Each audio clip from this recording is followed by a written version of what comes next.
The dream of becoming a star, loved and adored by all, that's just what it was for Marilyn, a dream. For as she discovered, no amount of fame could give her the personal happiness she wanted more than anything else. Biography presents the life of Marilyn Monroe.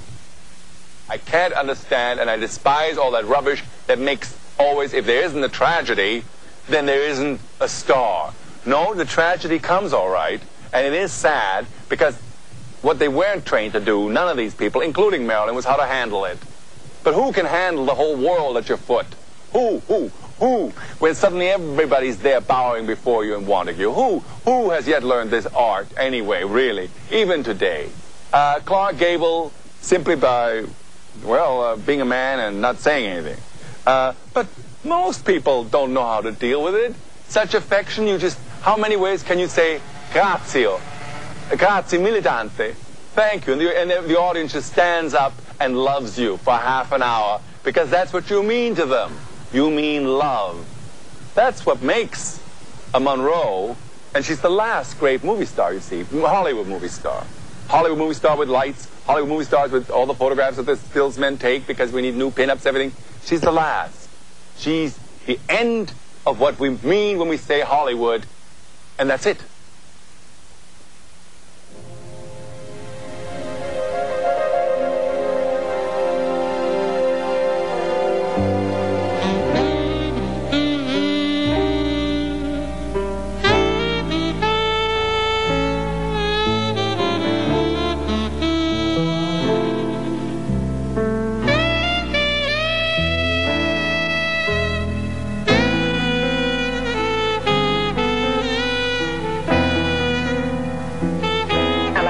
To you the Look Achievement Award as the most outstanding feminine newcomer of 1952. Thank you, Louis. And as Best Young Box Office Personality, Miss Marilyn Monroe. Thank you, Mr. Nichols. And it's with honor and pride and pleasure I present this citation to you. Thank you. It's hard to explain Marilyn Monroe because you cannot explain Niagara Falls or Grand Canyon. You just sit back and admire and awe. Marilyn Monroe was one of the most beautiful girls I've ever seen in my life. She was sweet, she was kind, and she was naive. Lee Strasberg once said, when he was interviewed about Marilyn Monroe, that Marilyn Monroe was a dream of Marilyn Monroe. And I've always been intrigued by that statement and what he might have meant by that.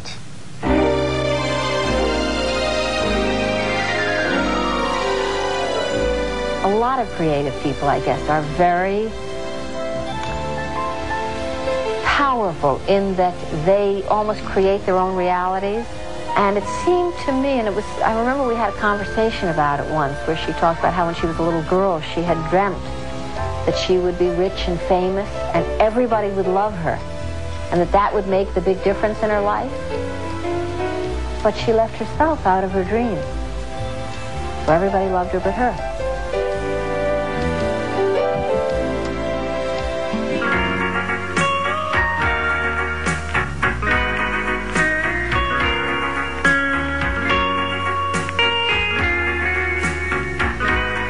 She was born nothing. She was born an orphan, county orphan, foster homes, didn't finish high school, and married a young guy because the foster parents were leaving town and they thought they should get married, and they got married. Then he went off to the Merchant Marine and she had the war games and worked in a war factory.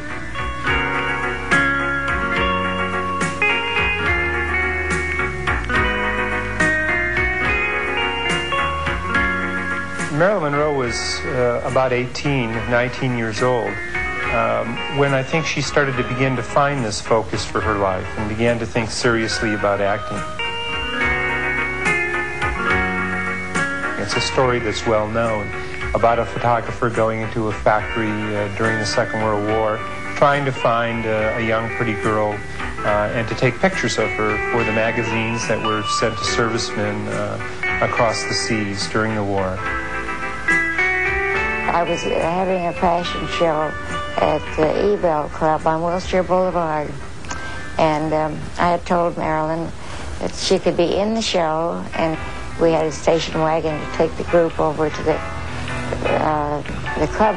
And in the meantime, Marilyn came over to me and said, you know, I've only got these sneakers, and the dress that she selected in the wardrobe calls for better shoes. I can't wear these sneakers. And I called the wardrobe and asked them if they please give her a pair of shoes, or at least lend them to her. And she said, well, she'll have to sign for them, but tell her to come up. When we got to this Ebell Club, the man that was managing this for me said, who's that last girl that came in with you? And I told him Marilyn Monroe. She's new at Columbia. So he said, oh, well, we didn't need her because she doesn't have any, has she worked before in pictures? And I said, no. So he says, well, we'll manage to put her in the second row. I think actors are attracted to acting because it gives them a sense of an opportunity really to explore other roles. But I think if you're Marilyn Monroe and you feel some lack in your development, in the way that you've grown up, in your own family history as being a kind of mystery to you, I think acting has special kinds of attractions.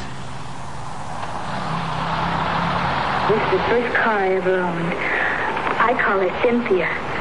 She's going to have the best care a car ever had. Put Royal Triton in Cynthia's little tummy. Right, lady. Cynthia will just love that Royal Triton.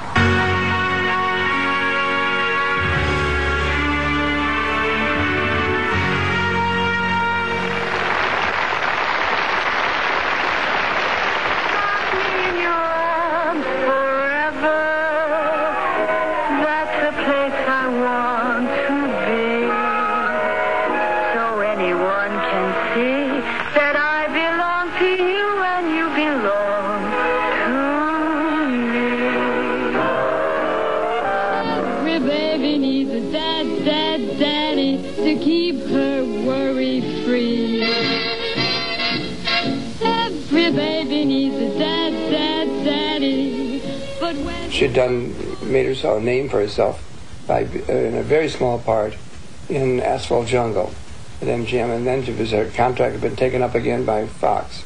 Haven't you bothered me enough, you big banana head? Just try breaking my door, and Mr. Emmerich will throw you out of the house. You know, one of the greatest gifts that I ever received was to know Marilyn Monroe, and I knew her well. In fact, I did her clothes for 11 different films in Hollywood. This girl was so beautiful, so terribly beautiful that not even any woman has been able to copy her. Marilyn was a combination of a baby and a grown, sensuous woman, and that's what made people fall in love with her.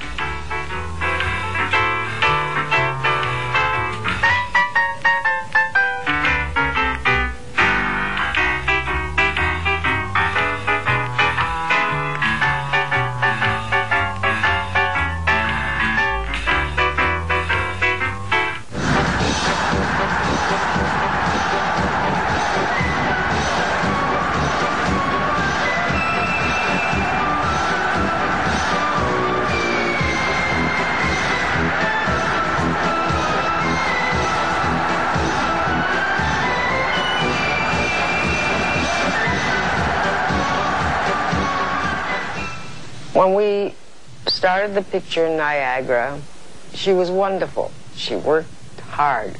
She knew everything.